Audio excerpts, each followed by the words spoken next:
না। ঠিক কথা, শাহু পরিবারের স্ট্যাটাস এখন কি? আমাদের প্রীতি ভবিষ্যতে একটা ধনী পরিবারে বিয়ে করবে, সেটা গরিব সিকিউরিটি গার্ডকে বিয়ে করবে। এটা বৃদ্ধ লোকটির সিদ্ধান্ত ছিল। আমাদের মিলার কর্পোরেশন সবেমাত্র জনসমক্ষে এসেছে। যদি আমরা এখনই বিয়েটা ভেঙে ফেলি তাহলে বাইরের মানুষের কাছে আমাদের সুনাম নষ্ট হবে এবং স্টকের দামের উপর প্রভাব ফেলবে। সুজিকে ওকে বিয়ে করতে দাও।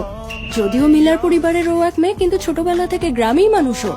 ছোটবেলা থেকেই তো বিয়ের জন্য ওকে ঠিক করে রাখা হয়েছিল। তোমাদের শহরের আপেলগুলো আমাদের গ্রামের মতো অত সুস্বাদু নয়। তাকে আমি বিয়ে করব। তবে আমার দুটো শর্ত আছে। কি শর্ত? দিদিমার জন্য 1 লক্ষ টাকা দিতে হবে। দ্বিতীয়, আমায় জিনিয়া হোটেলে কাজের ব্যবস্থা করে দিতে হবে। What? তুমি বলছো জিনিয়া গ্রুপের অধীনে সব থেকে ধনী ওই 5 তলা হোটেল? তুমি ওখানে কি করবে? আমি জিনিয়ার প্রেসিডেন্টকে ঠিক খুঁজে বের করব। আমাদের গ্রাম কিছুতেই ধ্বংস করতে দেব না। আমি তো খুব বেশি লেখাপড়াও জানি না, তাহলে কি আমি না খেয়ে মরবো? ওকে, যতক্ষণ তুমি আর এই ওয়াটসন ফ্যামিলির সিকিউরিটি গার্ড বিয়ের সার্টিফিকেট নিয়ে আসছো তখনই তোমার হোটেলে কাজের ব্যবস্থা করে দেবো। ঠিক আছে। কোথায় কে জানি, বিয়েতে দেরি হয়ে যাচ্ছে তো।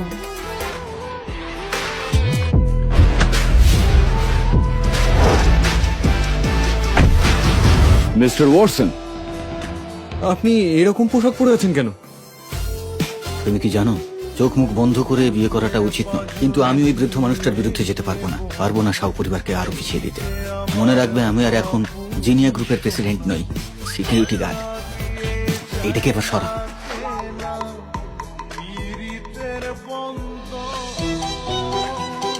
তুমি ড্যানি?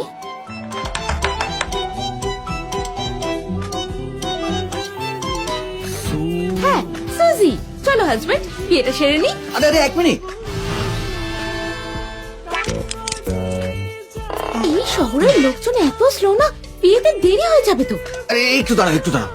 তুমি কি মিলার ফ্যামিলির? ঠিক বলেছ। আমি হলাম সুমিতা, তোমার ভাই। ঠিক আছে, আর বাজে কথা নয়।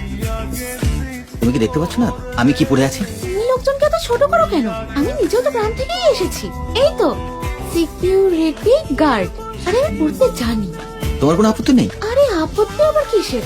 আমাদের গ্রামে তো সবাই প্রায় এইরকমই। তোমার ক্ষেত্রে তুমি একটু বেশি দুর্বল দেখতে, মোটামুটি।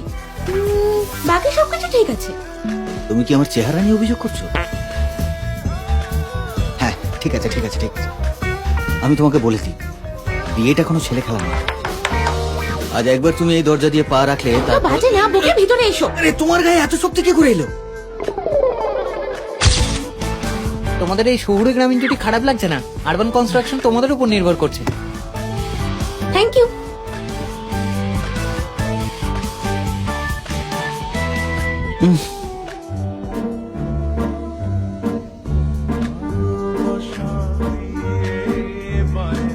হ্যাঁ বাবা, সার্টিফিকেট পেয়ে গেছি। টাকাটা হ্যাঁ, আমি কাল থেকেই জয়েন করব। মাত্র 10,000 টাকার জন্য আমাকে বিয়ে করেছে। এও তাহলে টাকার পিছনে দৌড়চ্ছে।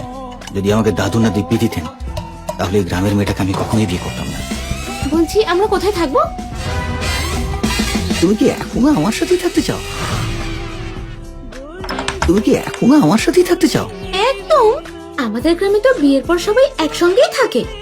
এ তো একই ঘরে থাকতে চাইছে, কিন্তু আমাকে তো আমার পরিচয় গোপন রাখতে হবে।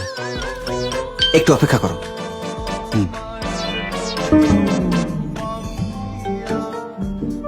বলুন স্যার, আপনি তো বিয়ে ভাঙতে এসেছিলেন, সার্টিফিকেট কিভাবে পেলেন? আর জিজ্ঞেস করো না, ওই মেয়েটা না খুবই শক্তিশালী। আমি তোকে সরাতেই পাচ্ছিলাম না। যাও, একটা ঘর খুঁজে আনো, যত ছোট হবে তত ভালো। যত ছোট হবে? ভাঙাচোরা হলেও চলবে। যাও, তাড়াতাড়ি যাও। আরে যাও। হ্যাঁ। আমার বিশ্বাসই হচ্ছে না। এমন একটা ভাঙাচোরা বাড়িতে নিয়ে যাব, দেখি কি করে সহ্য করে। তাহলে আমরা কোথায় থাকবো? এবার যাওয়া যাক। হ্যাঁ, আমার গাড়িতে চলো। বাহ, এটা তোমার গাড়ি? ওটা তো না, ওটা নয়। একজন সিকিউরিটি গার্ড এত দামি গাড়ি কি করে কিনবে? আমি তো ওটার কথা বলছিলাম। ওটা আবার কি? এটা একটা শেয়ার্ড ইলেকট্রিক বাইক। আগে চড়েছো? এই, চেষ্টা করো।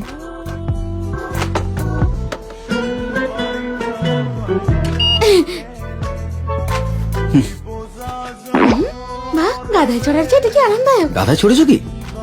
তুমি কি প্রাচীন যুগের? ঠিক আছে, আস্তে আস্তে করো। হ্যাঁ হ্যাঁ, চলো চলো, ঠিক আছে, আস্তে আস্তে।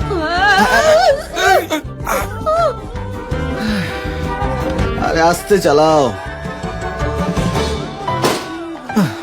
এসে গেছি।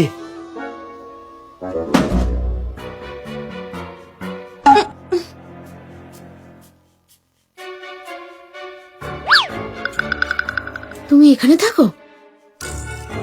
হ্যাঁ, ওষুধের থাকার ঘরে এর থেকে পরিষ্কার হয়। আমি তো সিকিউরিটি গার্ড, তাই নাইট শিফটেই বেশি কাজ করি। তাই আর ফেরা হয় না। পরিষ্কার করার জন্য আমি একজন লোক ডাকবো। এই, ওই মাত্র কিছু টাকা বেতন পাও, সেটা